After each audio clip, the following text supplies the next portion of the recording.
예, 오늘 성경 말씀 읽기 전에 방금 이제 기도할 때 빛과 소금이 다 나왔어요. 그죠? 빛 대신 주님과 소금 같은 삶 하는데 이게 실제 그리스도인에 있어서 성경에 있어서는 항상 이중적인 구도를 가지고 있습니다. 좁은 길과 넓은 길, 성과 악, 생명의 복과 사망의 화 이렇게 이제 돼 있죠. 그죠? 그런데 소금과 빛과 소금이라는 게 이제 성경에 나오죠. 그죠? 그래서 우리 교인들 뭐 저한테 교육받은 분들은 알겠지만 또 새롭게 이렇게 오신 분이 있어 이야기인데 빛과 소금의 차이가 있습니다. 어떤 것인가 하면요. 보이는 것과 보이지 않는 것입니다. 이때 소금은 보이는 것이겠습니까? 보이지 않는 것이겠습니까? 보이지 않는 거예요. 왜냐하면 소금이 보이면 그 음식 짜서 못 먹습니다. 소금은 보이지 않는데 녹아 들어가 있는, 다 소금이 들어가 있는 거예요. 빛은요, 보이는 것이죠. 그러니까 우리가 세상을 향해서 빛의 역할을 할 때 세상에서 교회의 유익함을 알아야 되고요. 교회 안에서 소금의 역할을 해가지고 교회 안에서는 자기를 나타내기보다도 교회의 유익을 위해서 그 은밀히 행하는 그 사람 교인들이 다 알아요. 소금이 들어갔다는 거 다 알아. 소금이 그 맛을 내면서 소금이 역할을 했다는 걸 다 알거든요. 이 빛과 소금이 보이는 것과 보이지 않는 것. 그런데 한국교회는 거꾸로 해버렸습니다. 전 세계교회도 오른손이 하는 것을 왼손이 모르게 하라는 것은 이건 소금의 역할, 교회 안에서 이야기. 그러면 모르게 하는 게 아니고 알게 돼 있어요. 왜냐하면 알아야지 모범이 되거든. 알게 돼 있는데 자기가 나타내는 것이 아니고 자기의 사역과 행실이 나타나는 거죠. 세상에서는요. 오른손이 하는 걸 왼손이 더 잘 알도록 떠버려야 돼. 그런데 한국교회나 전 세계교회가 대외적인 교회 활동을 하는 거는 오른손이 하는 걸 왼손이 모르게 해버렸어. 그러니까 교회가 얼마나 유익한 줄 모르는 거예요. 그래서 옛날에 김대중 씨가 대통령이 됐을 때 깜짝 놀랐답니다. 이 양반이 자기가 캐톨릭이잖아요. 캐톨릭이 굉장히 많은 그 일들을 하고 개신교가 하는 일이 없는 줄 알았는데 가보니까 대한민국에서도 대부분의 공공재 복지에 대해서는 개신교들이 대부분 차지하고 있다는 거죠. 그러니까 개신교가 얼마나 훌륭한 일인 걸 몰랐던 거예요, 사실은요. 그래서 보통 보면 이제 그 교회에서는 종교단체에서 찾아갈 수 있는 돈들이 있습니다. 그 국가에서 배정한 돈. 불교도 찾아갈 수 있고, 캐톨릭도 찾아갈 수 있는데, 개신교는 찾아갈 수가 없는 거예요. 어떤 놈이 주체가 돼서 찾아갑니까? A라는 교회가 찾아갑니까? B라는 교회가 찾아갑니까? 그러니까 그 찾아갈 수가 없는 거예요. 캐톨릭은 이제 찾아갈 수가 있죠. 불교도 안에서 조계종 이렇게 찾아갈 수가 있지 않습니까? 이런 개교회다 보니까 찾아갈 수가 없는 이런 형태를 좀 가지고 있었다 하더라고요. 그래서 굉장히 안타까워했던 부분들이 있었다는데 실제로 어떤가 하면 세상에서는 교회의 역할을 알려야 돼요. 그래서 자랑을 해야 됩니다. 우리 교회 장로님이 어떻고, 우리 교회 집사님이 어떻고, 우리 교회 목사님이 어떻고, 우리 교회가 또 해야 되는데, 밖에서는 아주 겸손합니다. 안에서는 어떻게 합니까? 야, 누구 권사 저렇게 하면 안 돼. 누구 장로 그렇게 하면 안 돼. 하면서 자기를 나타내기에 바쁩니다. 내가 이 교회에 어떻게 했는데. 근데 실제로 자기가 그 교회에 헌신하면요, 그 교회에서 그 사람 다 합니다. 그런데 그 사람의 역할을 소금이 들어간 걸 다 하는 게 왜 중요한가 하면요. 이 소금 때문에 중요한 것이 아니고 그 전체의 맛이 좋아졌기 때문이거든요. 그래서 어떤 훌륭한 장로와 훌륭한 권사가 있다면 그 사람의 소금의 역할이 왜 존경받아야 되는가 하면요. 그 사람 때문에 그리스도의 사역이 좋아졌거든요. 풍성해져서. 그래서 실제로 또 교회에서 올바른 소금의 역할을 하는 분들은 당연히 존경해야 됩니다. 인간의 그 죄인 인간이 아니고 그 인간에게 그 죄인에게 임하신 하나님의 은혜 때문에 그렇습니다. 이제 이걸 잘 알아야 됩니다. 그러니까 아까 소금과 같은 역할, 이 교회 안에서 빛과 같은 역할, 교회 밖에서 있지 않습니까? 이런 것들을 이제 좀 생각합니다. 그리고 교회 안에서도 여전히 소금과 빛의 역할을 해야 되고요. 교회 밖에서도 여전히 소금과 빛의 역할을 해야 되지만 이제 이론적으로는 그렇다는 이야기입니다. 이 시간 우리에게 주신 하나님의 말씀은 요한복음 4장 1절부터 19절입니다. 제가 봉독합니다. 예수께서 제자를 삼고 세례를 베푸시는 것이 요한보다 많다 하는 말을 바리새인들이 들은 줄 주께서 아신지라. 예수께서 친히 세례를 베푸신 것이 아니요 제자들이 베푼 것이라. 유대를 떠나사 다시 갈릴리로 가실새 사마리아를 통과하여야 하겠는지라. 사마리아에 있는 수가라는 동네에 이르시니 야곱이 그 아들 요셉에게 준 땅이 가깝고 거기 또 야곱의 운물이 있더라. 예수께서 길 가시다가 피곤하여 운물 곁에 그대로 앉으시니 때가 6시쯤 되었더라. 사마리아 여자 한 사람이 물을 기르러 왔음에 예수께서 물을 좀 달라 하시니 이는 제자들이 먹을 것을 사러 그 동네에 들어갔음이로라. 사마리아 여자가 이르되 당신은 유대인으로서 어찌하여 사마리아 여자에 나에게 물을 달라 하나이까 하니 이는 유대인이 사마리아인과 상종하지 아니함이로라. 예수께서 대답하여 이르시되 내가 만일 하나님의 선물과 또 내게 물 좀 달라 하는 이가 누구인 줄 알았더라면 내가 그에게 구하였을 것이고 그가 생수를 내게 주었으리라. 여자가 이르되 주여 물길을 걸어두었고 이 우물은 깊은데 어디서 당신이 그 생수를 얻겠사옵나이까. 우리 조상 야곱이 이 우물을 우리에게 주셨고 또 여기서 자기와 자기 아들들과 짐승이 다 마셨는데 당신이 야곱보다 더 크니까. 예수께서 대답하여 이르시되 이 물을 마시는 자마다 다시 목마르려니와 내가 주는 물을 마시는 자는 영원히 목마르지 아니하리니 내가 주는 물은 그 속에서 영생하도록 솟아나는 샘물이 되리라. 여자가 이르되 주여 그런 물을 내게 주사 목마르지도 않고 또 여기 물 기르러 오지도 않게 하옵소서. 이르시되 가서 내 남편을 불러라. 여자가 대답하여 이르되 나는 남편이 없나이다. 예수께서 이르시되 내가 남편이 없다 하는 말이 옳도다. 내게 남편이 5이 있었고 지금 있는 자도 내 남편이 아니니 내 말이 참되도다. 여자가 이르되 주여 내가 보니 선지자로소이다. 아멘.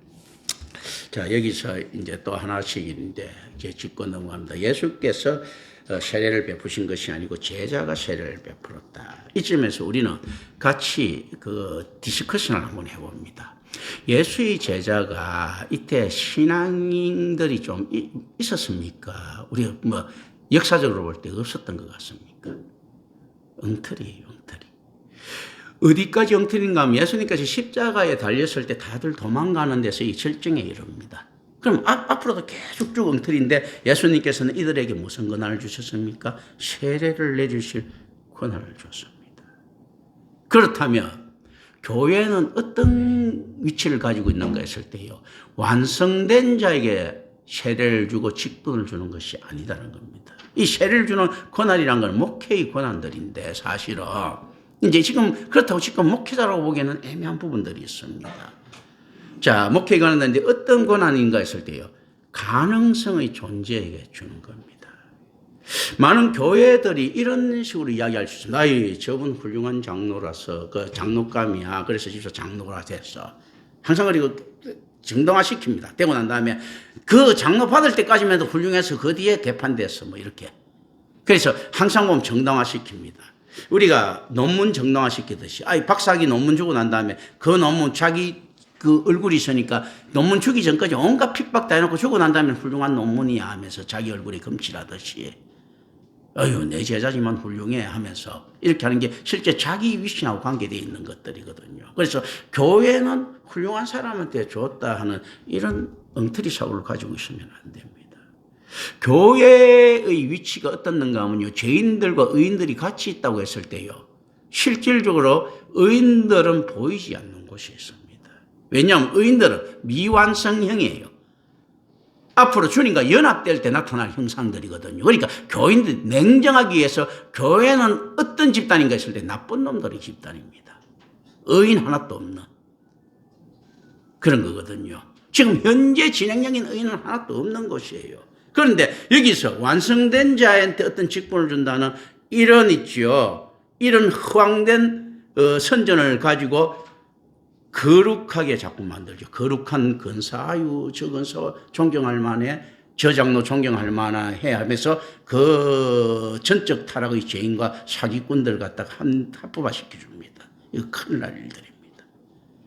그런데 어떻게 하는가 하면 사역에 대한 기대, 어떤 기대입니까? 하나님의 은혜가 왔을 때 변할 수밖에 없는 기대. 자, 예수님 제자 중에서도요, 다들 그럼 잘 됐는가 했을 때 그렇지 않은 사람들이 있을 수 있습니다. 가룟 유다도 세례를 줬을 것 아니에요. 이걸 어떻게 이야기할 것인가? 그럼 예수님 실패한 것 아닙니까? 벌써 뭐 그 퍼센테이지가 굉장히 높아지지. 그렇지 않습니까? 가룟 유다도 세례를 줬을 거라고. 근데 실제 어떤 것들, 이 안에서 우리가 알아야 될 것들은 어떻는가 하면요. 이런 비본질적인 요소에 대해서는 경건함이나 거룩함이 어떤 부분에서는 없다. 복음을 합리화시키기 위해서 어떤 비본질적인 요소들을 집어여도 상관이 없다는 겁니다. 그런데 그걸 가지고 장사꾼처럼 돌아다니서는 안 되죠. 그런데 분명히 그 안에서는 이유가 있어야 된다. 왜냐하면 제자들의 삶이라는 것은 결국 가룟 유다까지도 어떤 삶인가 했을 때요, 그리스도를 따라가는 삶이었단 말이죠. 이게 사기꾼이 됐든 어떻게 됐든 간에 그런 모습들을 최소한 교회에 보낼 수 있어야 된다. 그래서 실제 교회에서 직분이 있지 않습니까? 그 사람의 신앙을 결코 증명할 수 있는 것들은 아닙니다. 누구든지 다 가룟 유다가 될 수 있으니까. 이 가룟 유다라고 하는 의미들은 어떤 의미들과 더 크게 풍기는가 하면요, 오히려 나머지 12명의 제자들보다도 훨씬 더 자기 신념이 곱고요, 올바른 사람입니다. 다른 놈들은 도망 다닐 때 가룟 유다는 목숨 걸고 있지 않습니까? 자기 부끄러움 때문에 자살을 갖다가 했던 사람이거든요. 그리고 줬던 돈을 팽개치고 그건 뭔가 하면 자기 신념에서는 이렇게 됐을 때 예수가 이렇게 반응했을 것이라고 확실히 믿고 있었고 이게 옳다고 생각한 사람이에요. 어떤 것들입니까? 그래, 교회가 말이야, 그때 덩치를 크게 놓으면 반드시 사람들이 오고 그래서 성공시켰어. 이 대형교회가 되면 그 중에 주님의 제자들이 늘어나지 않겠느냐 하는 있지 않습니까? 그리고 자기 걸 갖다 희생할 줄 아는 장로가 가룟 유다일 수가 있다는 거죠. 어차피 나머지 놈도 내놓은 것도 없잖아. 다 도망가고 목숨 구질구질하게. 가룟 유다는 얼마나 화끈합니까? 그리고 예수님께서 뭐 일설에 하면 그 안에서 그 많은 돈들 헌금 받았던 걸 군자금으로 다 빼주고 국가를 위해서. 근데 국가를 위해서 빼냈다고 생각하면 안 됩니다. 이때 국가라는 건 어떤 겁니까? 유대교 국가라고 하는, 이스라엘이라고 하는 신앙 공동체예요. 이 친구가 생각할 때는 유대교 공동체입니다. 이스라엘이라고 하는요, 국가적 교회입니다. 그 가룟 유다는 자기가 올바르다고 생각했던 교회에 투자를 한 거예요. 구약이라고 하는 복음에 이스라엘이라고 하는 교회에 빼돌린 거예요. 그렇지 않겠습니까? 그러니까 자기 사회 사심이 진짜 없다는 것은 어디서 증명됩니까? 그가 은을 던져주고 자살했다는 데서 증명이 됩니다. 그런데 이것이 영적으로 인정이 되는가 할 때 전혀 되지 않습니다. 자기 은은 구원에 전혀 이르지 못한다. 그래서 실제로 어떻게 보면 니고데모가 훌륭하니 뭐니 훌륭하니 해도요, 어떻게 보면 자기 도덕적으로 가장 완벽한 형태를 가진 사람이 가룟 유다일 수 있습니다. 그래서 실질적으로 어느 한 곳에서는 가룟 유다의 은사함심에 대해서 재평가되기도 하죠. 위대한 은사함심, 애국자 가룟 유다. 로마에 대항하면서 있잖아요. 자기 자신을 전혀 내세우지도 않고도 있지 않습니까? 자기가 그 당시에 손가락 받고 역사적으로 지탄받을 각오하면서도 자기 스승을 팔아가면서도 국가를 살리고 싶어 했던 애국자 가룟 유다. 얼마나 위대한 울림들입니까? 엄청난 사건이 있거든요. 그리고 예수의 옆에 앉아서 예수를 욕했던 그 독립군, 도둑놈이 강도라고 했던 그 무슨 강도야? 강도가 무슨 십자가형을 당합니까? 그거 국가 반란죄 했던 사람들이거든. 그래서 로마 입장에서 볼 때는 강도지, 나라를 강탈해 먹으려고 했으니까. 근데 강도가 이거 애국자들이란 말입니다.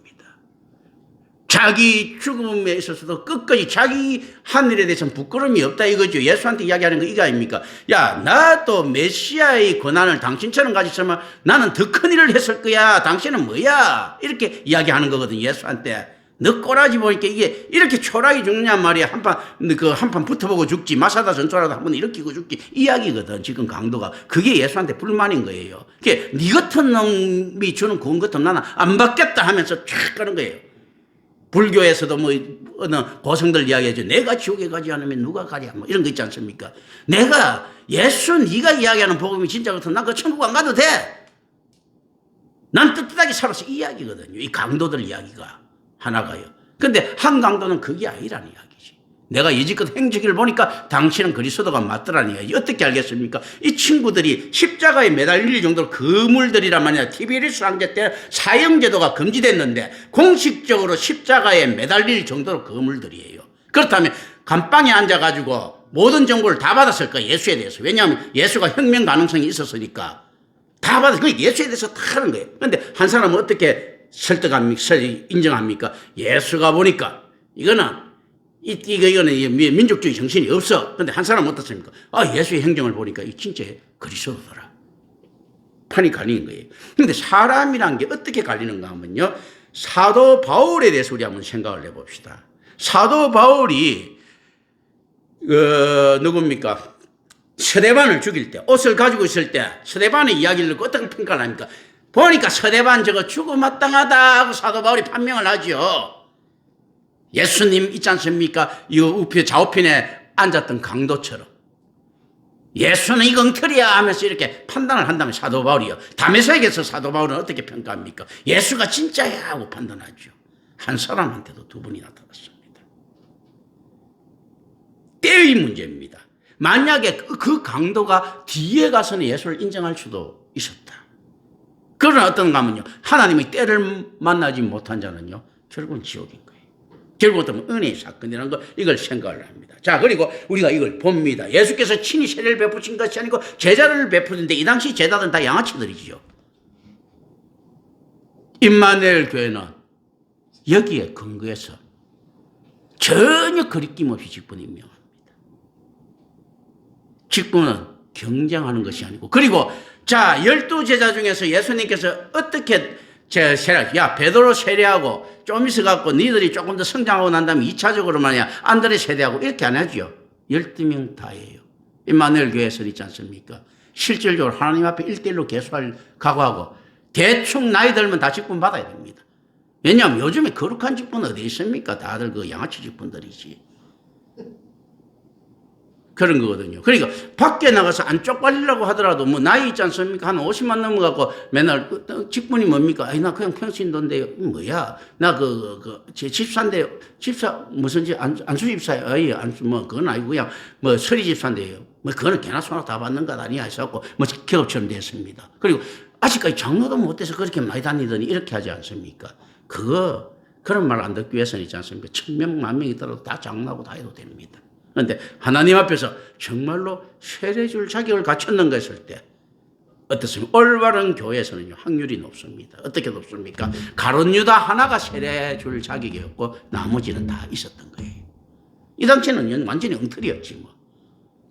그러니까 일대 한번 봅시다. 바리새인들이나 서기관들이 이제 이 안에서 이제 패러디하는 겁니다. 의미로 볼 때 어떻습니까? 저기는 보니까 뭐 지나 개나 저거 전부 다 종교 지도자로 만들어야 할 것 아닙니까? 이 당시 볼 때. 주변 시선은 어떻게 했습니까? 예수 떡 보고, 저 뭐야, 저 어부나, 세리나, 뭐, 지나, 개나, 소나, 전부 다 그냥 세례주고 돌아다니네. 이렇게 생각했을 것 아닙니까? 그런데 누가 올바른가? 이제 이게 의미를 이제 쭉 봅니다. 그래서 교회가 가지고 있는 권위는 얼마나 크나 했을 때요. 지나, 소나, 개나, 전부 다 직접 줄 수 있습니다. 그리고 교회가 가진 능력은 얼마나 크나 했을 때요. 이 당시에 유대교 세계관에서 본 있지 않습니까? 지나, 개나, 소나 있지 않습니까? 중에서 90% 이상이 정말로 하나님 사람이 되었습니다. 저는 그걸 생각합니다. 임마누엘 교회에서 직책을 지나, 개나, 소나 다 줍니다. 그런데 하나님의 은혜 받은 자가 이거는 결코 받을 수 없다. 왜냐하면 임마누엘 교회에서 지나 개나 소나 있지 않습니까? 보일 정도가 되면 이거는 우연한 일은 있을 수가 없다. 이런 거거든요. 세상 사람들이 얼마나 어리석은가 했을 때요. 우연의 법칙은 과학에서는 인정을 안 하면서도 지구에 생명체가 있는 것은 우연의 법칙으로밖에 설명을 못하는 거예요. 필연의 법칙이라 하면 반드시 신이라고 하는 초월적인 존재가 있어야 되기 때문이거든요. 그래서 무신론적인 과학자들은 우연의 법칙을 자꾸 이야기하는데 이건 비과학적인 거죠. 실제 우연히 이렇게 톱니바퀴 전에 맞아떨어질 수가 없는 겁니다. 실제 우리가 초자연적인 것 이렇게 이야기를 하는데요. 어떤 게 초자연적인 겁니까? 지구가 태양 주위에 갱음을 울리면서 돌아가고 있는데 우리 귀에 안 들리는 그게 초자연적인 것 아닙니까? 과학적으로 증명됐다고 해서 이건 자연적인 거예요. 아침에 해 떠오르고 있지 않습니까? 그 자전공전하면서 밤에 달 떠오르고 이거 있잖아요. 초자연적인 것 아닙니까? 그런데 이건 자연적인 것을 이야기한단 말입니다. 그래서 실제 폴틸리 같은 신학자들은 그 이야기해줘요. 자연은 무엇인가 칠 때 드러난 초자연이다. 초자연은 무엇인가 칠 때요. 숨겨진 자연이다 라고 이야기합니다. 우리가 맞이하는 것 중에 초자연적인 게 아닌 게 어디 있습니까? 인력이라고 하는 있지 않습니까? 단순한 공식으로 설명을 해버린 거죠. 자, 그렇다면 그 구름기둥, 불기둥이 솟아오르고 있지 않습니까? 만나가 떨어지 내리고 메추라기가 오는 것도 어떻게 이야기하면 됩니까? 만약에 그게 40년 동안 계속됐다. 이스라엘 민족에서는 어떻습니까? 메추라기가 매일 떨어지는 것을 갖다가 그러면 과학적으로 이야기하면 어떻게 이야기하면 됩니까? 조류의 이동. 맞지 않습니까? 조류의 이동이지 않습니까? 자, 만나가 맨날 떨어지는 거 있지 않습니까? 공기의 융화작용들. 그러면서 이렇게 이야기하겠죠. 그 당시에 사람들이 눈 내리고 비 내린 걸 어떻게 증명했겠어요? 지금 안에 수분이 올라가서 내리고 이렇게 하지 않습니까? 그러면 이제 과학자들은 만나가 무엇이 올라가서 내릴까 지금 이제 연구를 하겠죠. 그렇지 않겠습니까? 그리고 우리가 노을 같은 거, 석양 같은 거 보고 어떻습니까? 달에서 비추는 거 보고 빛에 의한 반사작용들 이렇게 증명해내지 않습니까? 자, 어떤 사람들은 이렇게 이야기를 했습니다. 내가 고등학교 때 그 당시에 한국이 참 이렇게 좀 무지하다 보니까 한국에서도 뭐 제부도 뭐고 바다가 갈라지고 있었는데 정보가 어둡다 보니까 그런 것들을 잘 몰랐던 거예요. 고등학교 그 당시에 무슨 선생님, 정경 선생인가 모르겠어. 그 선생이 하나 있지. 내가 만약에 바다가 갈라졌다가 다치는 모습 한 번만 보더라도 나는 예수 믿겠다고 이야기했어요.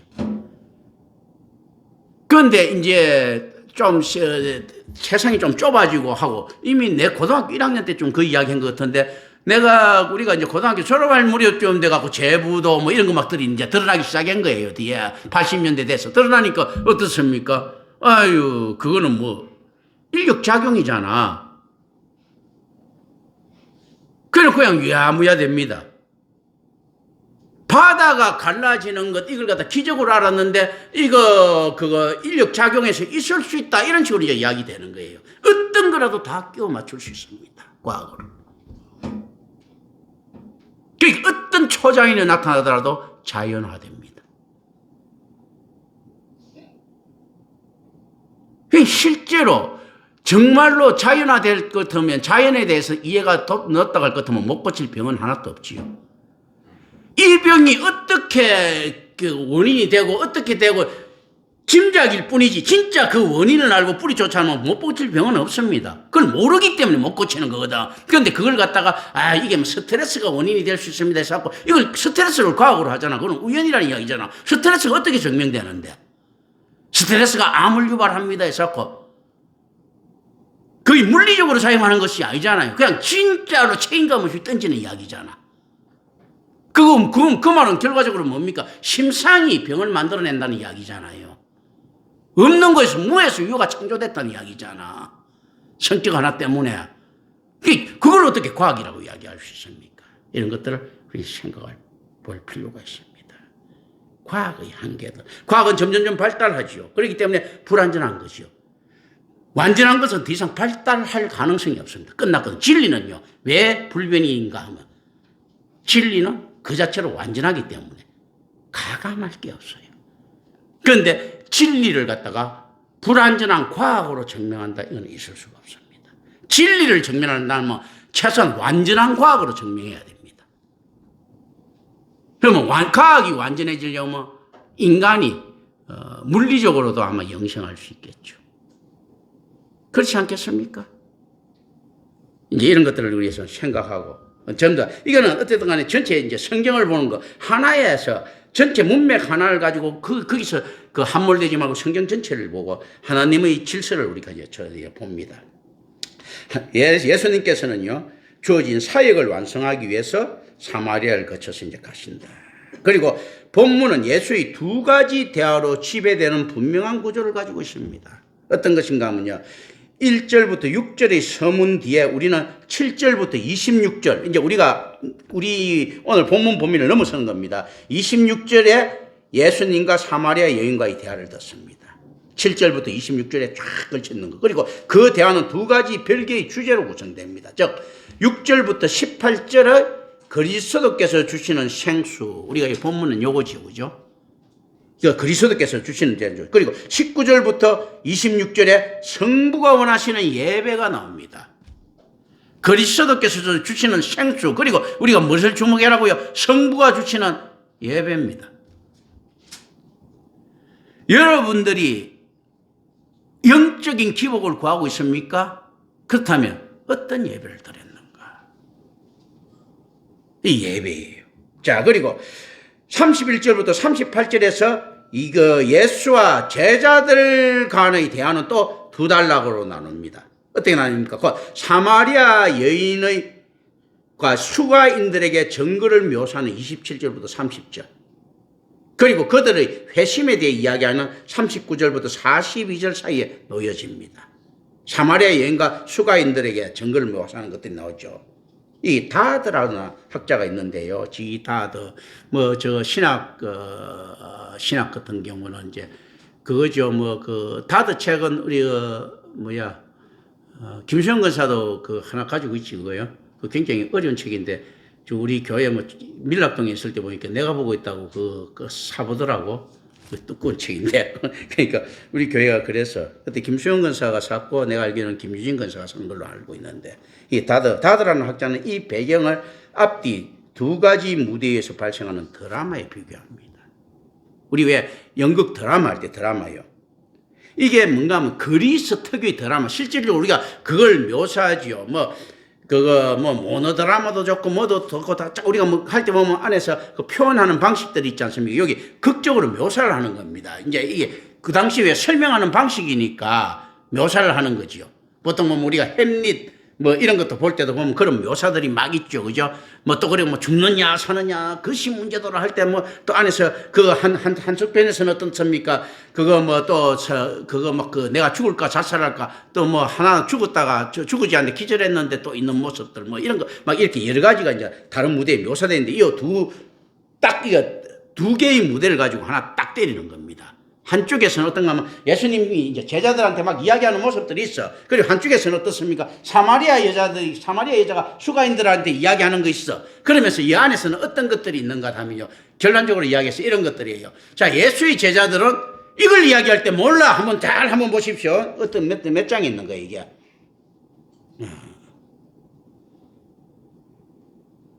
27절 한번 보십시오. 4절 27절. 이때 제자들이 들어와서 예수께서 여자와 말씀하시는 것을 이상히 여겨서나 무엇을 구하시니까 어찌하여 그와 말씀하시나이까 묻는 자가 아무도 없는 거예요. 별 관심 없는 거예요. 제자들이라 하면서도 어떻게 관심 없습니까? 지금 이게 사마리아 여인들이 이야기하는 것은 이거거든요. 구약의 구원, 율법 구원 말고 당신이 그거보다 더 큽니까? 야곱 이야기할 때 그 이야기를 하는 거예요. 예수님께서 이야기하실 때는 야곱이 의미하는 바가 무엇인가? 야곱은 그리스도의 조상이 되려고 했던 자거든요. 아브라함 씨에 대한 약속이에요. 아브라함이 씨에 대한 약속을 받았고 씨는 야곱으로 이어집니다. 그리고 에서는 그 씨를 거부한 형태를 가지고 있거든요. 그런데 야곱은 그 씨를 이으면서 그리스도의 조상이 되고자 하는 이거거든요. 그런데 자, 사마리아 여인이 하는 이야기들은 어떻습니까? 율법보다 야곱의 우물할 때, 율법을 생각할 때 예수님께서는 어떻습니까? 야곱의 씨, 그리스도의 약속을 이야기하는 거예요. 야곱의 우물하면 율법적이지 않습니까? 옛날 야곱의 우리 족장들이, 그런데 야곱의 씨는요, 메시아거든. 이제 이걸 갖다 이야기하는데, 이게 대해서 제자들은 의식이 없어요. 그런데 이게 뒤에 그 다음부터 28절, 29절 한번 봅시다. 여자가 물동이를 보내고 동네에 들어가서 사람들에게 이르되 내가 행한 모든 일을 내게 말한 사람을 와서 보라. 이는 그리스도가 아니냐 합니다. 자, 두 무대가 있습니다. 제자들은 어떻습니까? 율법이 아직까지 함몰돼가지고 야곱의 씨 무슨 말 하는지도 모르겠고 어떻게 있는 거예요. 그런데 이게 지금 어떤가 하면 야곱에 대해서 의문을 가진 사람, 율법의 야곱의 의문을 가진 사람은 어떤가? 야곱의 씨, 그리스도를 지금 이야기하고 있습니다. 이 무대가 딱 펼쳐지는 거예요. 한 곳에 예수님 따라다니는 제자들이 어리석음이 드러나죠. 한 곳에는 어떻습니까? 한 무대에서 딱 있는데, 그런데 전혀 생각지도 않고 이방인이라고까지 여겼던 사마리아 여인한테도요, 그리스도를 고백하는 이 배경이 딱 나타나는 겁니다. 복음의 역전이 일어나고 있는 겁니다. 이제 지금 이 배경은 지금 쫙 같이 이제 어떤가 하면 그리스 연극 극단에 이야기하듯이 지금 그 배경을 딱 요거 이제 지금 요한은 묘사하는 거예요. 그런데 이 당시 사람들은 알아요. 이 배경을 갖다가. 그런데 우리가 알 수 있습니까? 모르지 않습니까? 누가 해줘야 됩니까? 목사가 해줘야 되는 거예요. 이 배경이 이런 배경이다. 이걸 모르면 이야기가 되지 않는 거예요. 이 연극단의 배경. 자, 예수 그리스도라는 연극, 지저스 크라이스트라는 연극이 있는 거예요. 예수의 생애라는 연극이 있습니다. 그런데 예수님 제자들한테 이 극적인 반전이 얼마나 흥미진진합니까? 야, 사도라고 존경했던 이 사도들이 멍청하게 있는 반면에 무시했던 사마리아 여인들이 갑자기 뭐 예수가 그리스도라 이야기하고 있지 않습니까? 우리가 그런데 감동하지 않습니까? 우리 뭐 무협지에 가만보면 주인공이 갑자기 절벽에 떨어졌는데 뭐 기원을 얻어갖고 뭐 된다든지, 우리 옛날에 그 보면 막 우리가 국군들이 밀려가 있는데 뒤에 갑자기 상륙작전 성공회가 막 오면서 막 화나듯이. 그런데 또 이런 거 있죠. 약자가 강자되는 모습들 있지 않습니까? 고수가 되는 모습들. 자, 이 고수가 말이야, 무공에 사마치정, 뭐 노하순청, 반박기진에 이랬던 사람이 있다 치자. 그럼 예수의 제자들이다. 이렇게 됐는데, 생각했는데, 갑자기 사마리아 여인은 이제 처음 이제 무공 배운 사람이요. 그런데 가만 딱 보면 오기온 또 넘어서고 반박전이 화경이 이런다, 뭐 현경이 이런다. 이거 깜짝 놀라고, 와, 나 욕 기른다. 그게 원래 매력이 아니. 근데 이때는 누가 주인공입니까? 사마리아 여인이 주인공이잖아. 예수 제자들이 주인공, 예수 제자들이 기존의 고수야. 기존의 고수고, 사마리아 여자는요, 주인공, 그냥 신진 가능성 있는 존재인데, 이 기존의 고수를 꺾는 모습들, 이런 모습들, 이게 이제 안에서 연극 딱 하는, 이게 딱 지키는 거예요. 지금 무슨 말인지 지금 이해가 되십니까? 이런 모습들을 이거 지금 묘사해 달라는 겁니다. 이런 묘사들을 한 번을 들어본 적이 없죠, 그죠? 또 이 성경 안에서 들어오지가 않는 거예요. 이 묘사 지금 그림 언어로 그리고 있는 겁니다. 자, 그림 언어라는 게 얼마나 중요한가 하면요. 그림 언어는 그 나라를 망하게 할 수 있습니다. 그래서 구약에서도 이런 걸 많이 나오지만요. 우리 삼국지나 다른 거 있지 않습니까? 뭐, 열국지나 뭐 이런 거, 뭐 전부 다 보면 어떤 것들이 딱 나오는가 하면 이게 나와요. 자, 왕이 어떤 놈한테 속아갖고 잘못된 작전을 짜는가 하면요. 그 유세객이라고 하죠.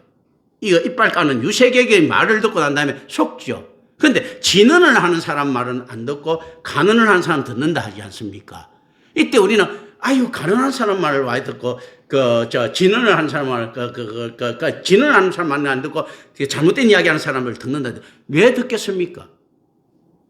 실질적으로 있지 않습니까? 그렇다면 진언을 하는 사람 유세객의 능력이 부족한 거예요. 능력은.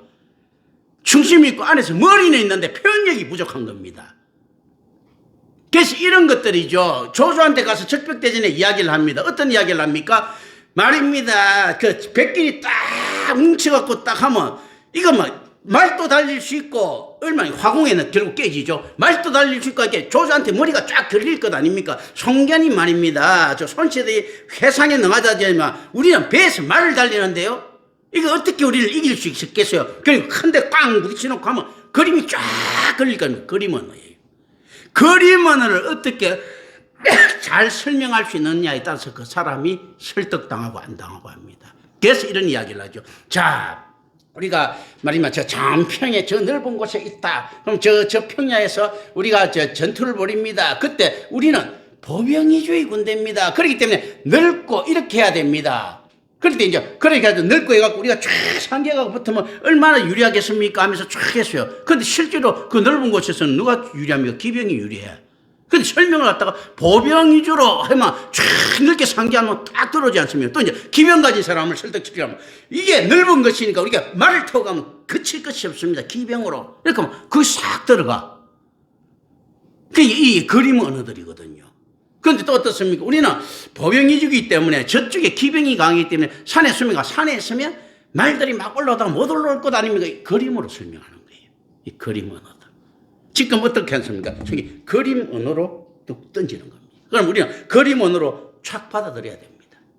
그 성경을 탁 봅니다. 그리고 이걸 갖다가 다드라는 학자는 이 배경을 갖다가 이야기를 합니다. 그러니까 학자는 하나하나 연구하다 보니까 전체적인 폭은 좁아도 안에서 그 순간적인 캐치하는 능력이 있죠. 그러니까 실제 오늘날 목회자들은 이런 사람들을 도움을 받고 부지런만 하더라도 좀 이렇게 자료들을 소집할 수가 있어요. 그런데 그조차도 안 돼 있는 거예요, 지금 한국에서는. 자, 이 배경은 이제 드라마에 비유합니다. 그러니까 31절부터 38절에 해당되는 안무대에서는 예수가 거의 제자들, 또 반면에 그 뒷무대에서는요, 여인과 수가인들에 대해서 말합니다. 앞무대에서는 예수는 거의 제자들과 다르고요. 뒷무대는 수가인들의 반. 근데 이게 동시에 우리는 딱 띄워놓고 봐야 됩니다. 예수가 제자들한테 하는 이 한심한 제자들의 모습을 보이고 있을 때 기대도 안 하고 제자들조차도 무시하고 있던 사마리아 여인은 지금 복음을 전하고 있는 거예요. 딱 물전에 한 번 딱 만났는데 그 제자들은 아무 생각 없는데 사마리아 여인은 지금 복음을 전한 거예요. 오랫동안 따라다니던 제자들보다. 이제 그게 그 한 무대에 딱 등장하는 거예요. 그냥 딱 두 개 이렇게 따로따로. 그건 이제 딱 생각을 합니다. 그리고 예수께 와보라고 그들을 설득합니다. 심지어 이거 이제 수가인들에게.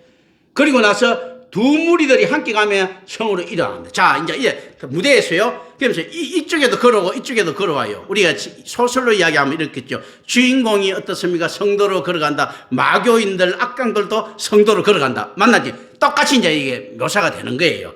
쭉 걸어가는 거예요. 자, 이게 똑같이 옛날에 고수들이 성도로 지금 성으로 걸어간다. 또 여기에 지금 복음 받은 사람들이 성도로 걸어간다. 똑같이 이제 한 무대에서 이 두 사람은 몰라도 딱 무대에서 우리는 아는 겁니다. 같이 이렇게 걸어갑니다. 그리고 그 장면은요, 그리스 연극에서 전체 이야기를 요약하는 특징을 나타냅니다. 뭡니까? 마지막 합창. 이런 거 있죠. 우리가 이렇게 만나서. 그래서 갑자기 이제 신진 고수인 주인공이 만났고, 여기 이제 옛날 고수들이 만나고 난 다음에, 근데 서로가 같은 정파인들이야. 끌어안고, 반갑습니다! 만시하는 이런 형태. 당신이 천하 제일이라는 뭐 이런 거 있잖아요. 이런 형태를 딱 가지고 있는 거예요. 그러니까 이게 만나고 난 다음에 마지막에 이제 합창과도 같은 선언을 누가 하는가 하면 수가인들이 합니다. 자, 그게 어디에서 떠나는가 하면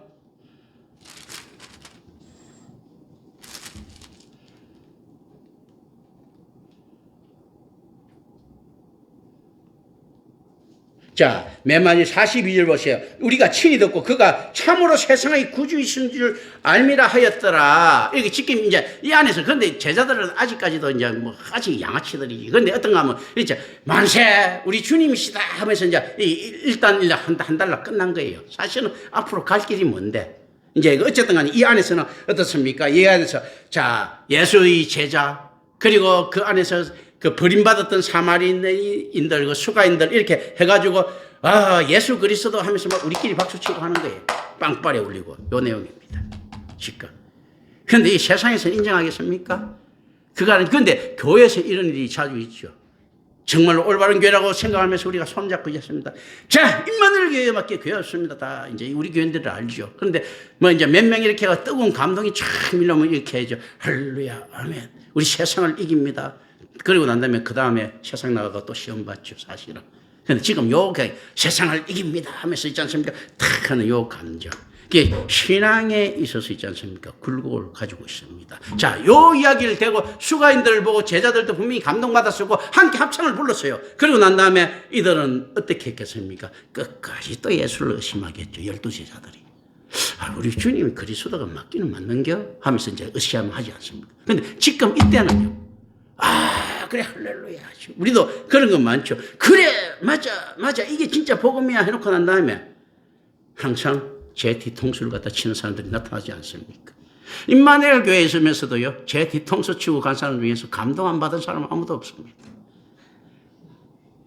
예수께 감동받은 가룟 유다가요, 제대로 뒤통수 치듯이. 그런 거거든요. 이게 지금 안에서 복음의 현주소입니다. 이 마카리오스와 아실의 복이라는 그런 개념이거든요. 이제 요 내용이에요. 이게 실질적으로 어떤 건 전체 이 안에 4장 전체를 쫙 깔리는 이제 배경. 오늘은 이제 완전한 배경이 끝나버렸네. 그죠? 요거 이제 다음에 이제 안에서 본문으로 들어가도록 하겠습니다. 기도합니다.